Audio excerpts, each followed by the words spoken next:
As 2018 comes to an end, we're taking a look back at some of the top stories of the year. From the midterm elections to a bruising confirmation battle for a Supreme Court justice, along with continuous shakeups within the president's staff, there is no shortage of political drama. Looming above it all is special counsel Robert Mueller's Russia investigation. CBS 4's Molengi has the details from the White House.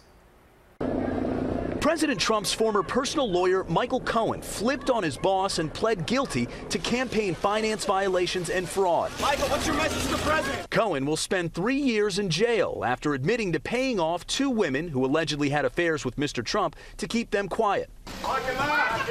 He joins other former Trump associates who have pled guilty to crimes ranging from tax evasion to lying to the FBI. All have agreed to cooperate with special counsel Robert Mueller's Russia investigation. Attorney General Jeff Sessions was forced to resign in November, in large part because he recused himself from overseeing the Mueller probe. He should have certainly let us know if he was going to recuse himself, and we would have put a different Attorney General in. And former Secretary of State Rex Tillerson found out he was fired when President Trump tweeted Mike Pompeo would be his replacement. We were not really thinking the same.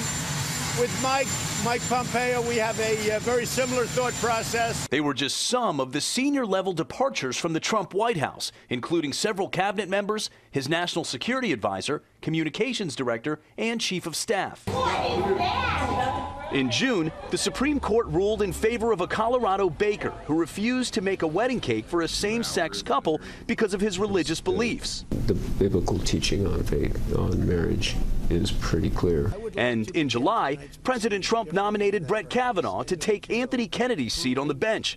But it was a contentious confirmation, with several women from Kavanaugh's past coming forward with allegations of sexual abuse. I believed he was going to rape me. I tried to yell for help. When I did, Brett put his hand over my mouth to stop me from yelling. Judge Kavanaugh vehemently denied the allegations. My family and my name have been totally and permanently destroyed by vicious and false additional accusations. President Trump made Kavanaugh and immigration key topics in the midterm elections in order to stir up the GOP base. He even deployed the military to the border to confront a caravan of refugees from Central America. You look at what's marching up, that's an invasion. That's an invasion. Republicans were able to not only keep control of the Senate, they added 2 seats to their majority, but the GOP couldn't overcome a near record number of retirements in the House. If I am here for one more term, my kids will only have ever known me as a weekend dad.